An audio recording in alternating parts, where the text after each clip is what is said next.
Elasticity start किया था last lecture में, उसमें अपन ने पढ़ा था different types of stresses and different types of strain produced in the substance. Then according to the Hooke's law अपन ने पढ़ा था stress directly proportional to strain in the limit of elasticity, प्रत्यास्थता की सीमा में प्रतिबल विकृति के समानुपाती होता है। If we apply normal stress on a cylindrical wire, then its length increases and same amount of deforming force, same amount of restoring force will experience the rod. जब हम इस पे विरूपक बल लगाते हैं तो जितना विरूपक बल होता है उतना ही इस पर प्रत्यानयन बल कार्य करता है। यानी नॉर्मल स्ट्रेस क्या होता है? Force acting on per unit area of cross section normal to the surface. सतह के लंबवत इकाई अनुप्रस्थ काट के क्षेत्रफल पर जो बल कार्य करेगा that is the normal stress, वो अविलंब प्रतिबल कहलाता है। This is the normal stress. Let initial length of the rod is L and change in the length of the rod is small l। माना कि छड़ की प्रारंभिक लंबाई कैपिटल L है और इसमें जो लेंथ में चेंज है वो स्मॉल l हुआ है। Change in the length is small l। तो प्रोपोर्शनल साइन हटाने पर एक कांस्टेंट आया था capital E into epsilon. E is equals to stress upon strain, प्रतिबल बटे विकृति, stress upon strain. If we consider normal stress and longitudinal strain, then this modulus of elasticity is known as Young modulus। तो प्रत्यास्थता मापांक को हम Young मापांक कहते हैं। यानी नॉर्मल स्ट्रेस ले रहे हैं, we are applying the force on the normal to the area of cross section of the wire और rod and change in length upon initial length is the longitudinal strain, then modulus of elasticity is known as Young modulus। Young modulus and modulus of elasticity is a property of substance, पदार्थ का एक गुण है which only depend upon the nature of substance, it is independent of the dimension, that is Young modulus does not depend upon area of cross section of the rod as well as its length। Young मापांक इसके अनुप्रस्थ काट के क्षेत्रफल और लंबाई पर निर्भर नहीं करता है, ये केवल इसके मटेरियल पर डिपेंड करता है। जैसे कल अपन ने एक एग्जांपल देखा था कि there are two wire consist of copper, दो तांबे के तार है, one is thick and other is thin, one is long and other is short, then Young modulus for both wire will be same. दोनों के लिए यंग मापांक का मान बराबर होगा क्योंकि दोनों एक ही मटेरियल के बने हुए हैं। Then Young modulus y is equals to stress force per unit area of cross section upon longitudinal strain, अनुदैर्घ्य विकृति change in length upon small l, then Young modulus is given by F into capital L upon A into change in length। What is the F? F is the tension in the wire, तनाव का बल है तार के अंदर, force of tension। And you know that if wire is stationary, then force of tension is applied force or load suspended from the wire। तनाव का बल उतना ही होगा जितना आपने लोड लटकाया है तार से, उतना ही टेंशन लगेगा जितना आप फोर्स लगा रहे हैं या लोड सस्पेंड कर रहे हैं। Then we can take F is equals to force of tension T in the wire, and if load is mg, then mgl upon pi r square L। Pi r square is area of cross section of this circular section। इस वृत्तीय अनुप्रस्थ काट का क्षेत्रफल है pi r square। अगर section circular है then area of cross section is pi r square। if section is square, यदि वर्गाकार है, then area of cross section will be a square. If section of rod is rectangular, अगर इसका अनुप्रस्थ काट आयताकार है, then area of cross section is equal to L into B. तो ये यंग मॉडुलस का फॉर्मूला अपन ने पढ़ा था इसमें. Now we discuss some type of problem. कुछ क्वेश्चंस डिस्कस करते हैं. Two copper wire having length L and 2L while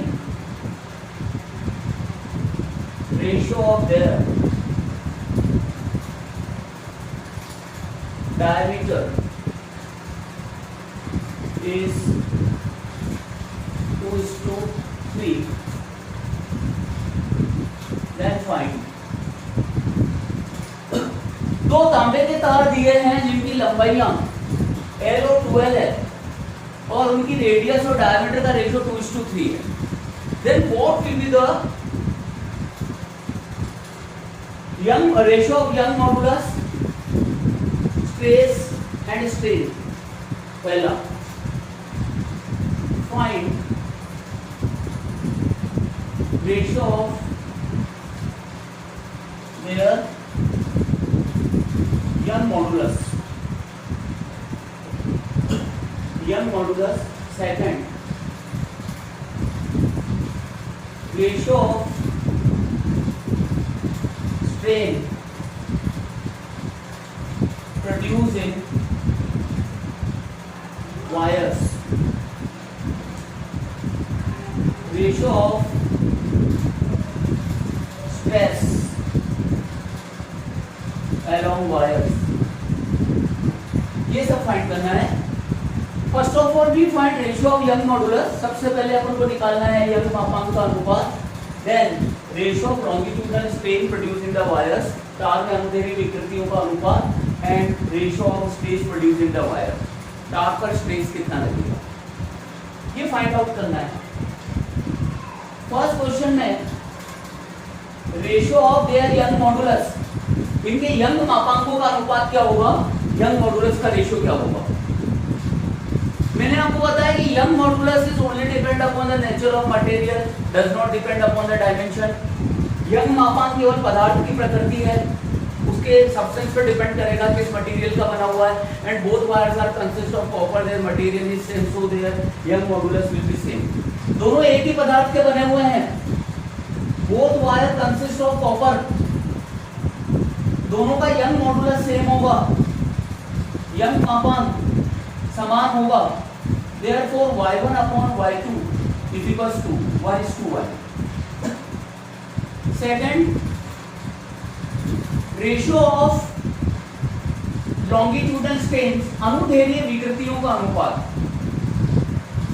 Strain in first wire is equals to strain in second wire.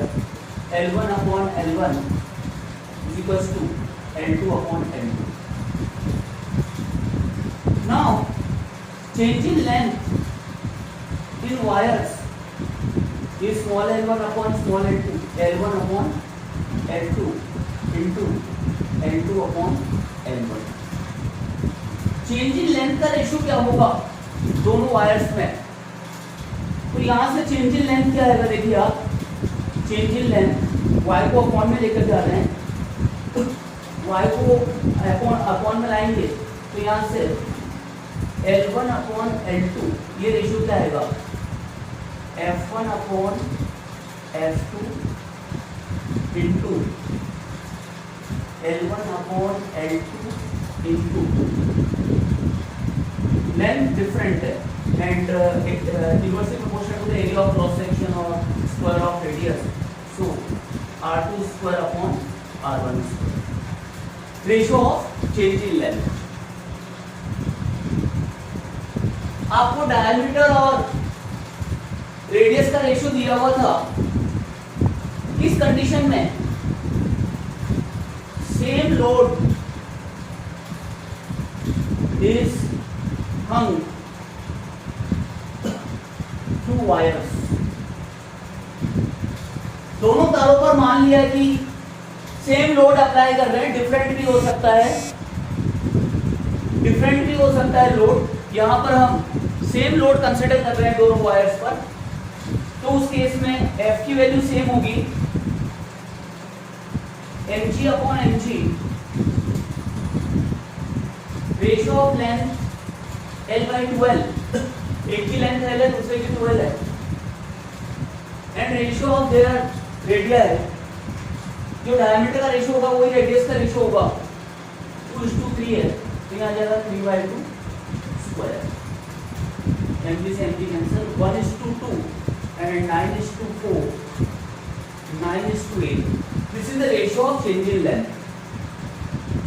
दोनों तारों की लंबाई में परिवर्तन आ गया, उसका ratio 9:8 into L2 upon L1, L2 upon L1 2L upon L is equals to 9:4. This is the ratio of longitudinal strain produced in the wires. तार में जो अनुदैर्ध्य विकृति उत्पन्न होगी उसका अनुपात आ गया। ये आप डायरेक्ट ऐसे भी निकाल सकते थे, डायरेक्ट फाइंड कर सकते हैं अपन, strain is equals to stress upon Young modulus.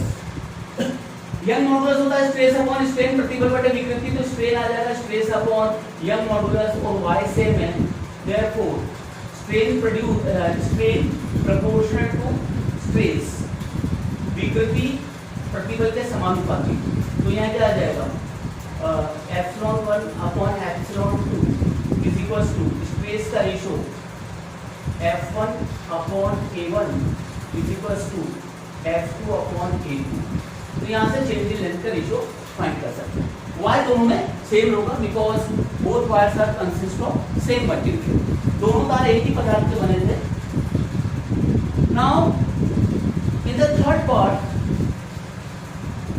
we have to find ratio of stresses along the wire। तार में प्रतिबलों का अनुपात क्या होगा, ratio of stress F/A S1 upon S2 is equals to F1 upon F2 A2 upon A1 और F1 upon F2 into pi R2 square upon pi R1 square. अगर load same है तो F सेम होगा, same amount of force is applied at the free ends of the wire, then F will be same। different तो यहाँ पर जो भी value substitute करेंगे, then R2 upon R1 whole square, and it is given that ratio of their diameter is 2:3, so ratio of their radius is also 2:3 square, so ratio of space will be 9:4। ये इनमें प्रतिबलों का अनुपात आ जाएगा। ये सब अपने find किया, question में दिया हुआ था।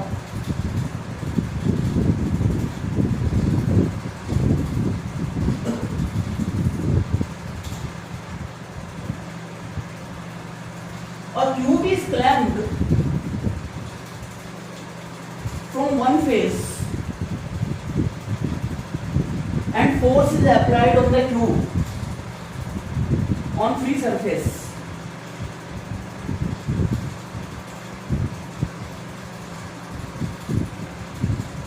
A tube is clamped, is fixed at one face and force F is applied on other face at angle 60 degree from surface, then find ratio of normal stress and tangential stress in following diagram। चित्र में एक घन दिया हुआ है जिसकी एक सतह को फिक्स किया है,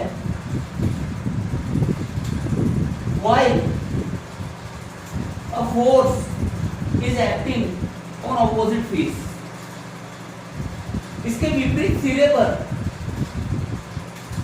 बल F आरोपित किया जाता है at angle 60 degree. Then we have to find the normal stress and tangential stress. अभिलंब प्रतिबल कितना लगेगा और स्पर्शीय प्रतिबल कितना लगेगा ये फाइंड करना है, क्यूब पर उसका रेशियो फाइंड करना है। Then you know that normal stress is equal to normal force upon area of surface. अभिलंब प्रतिबल क्या होगा, अभिलंब बल बटे सतह का क्षेत्रफल। Then on resolving this force into mutually perpendicular components,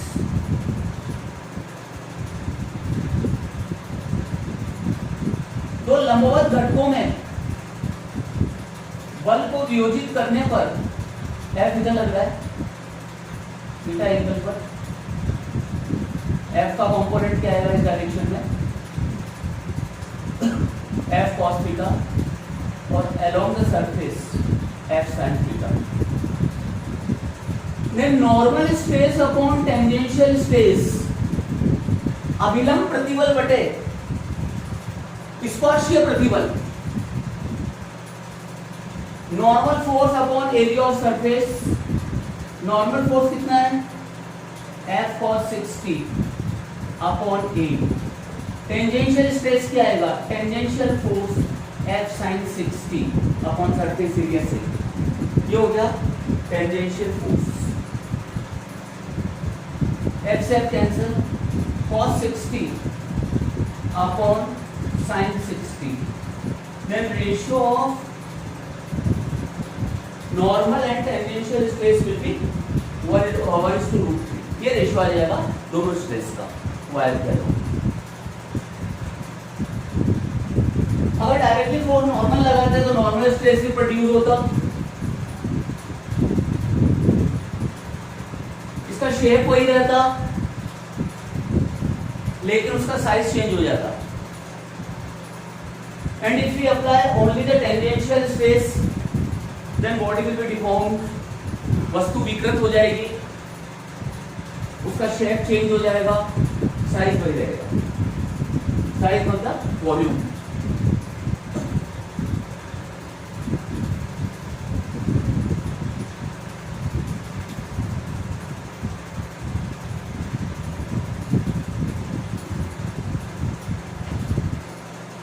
Change in length of a wire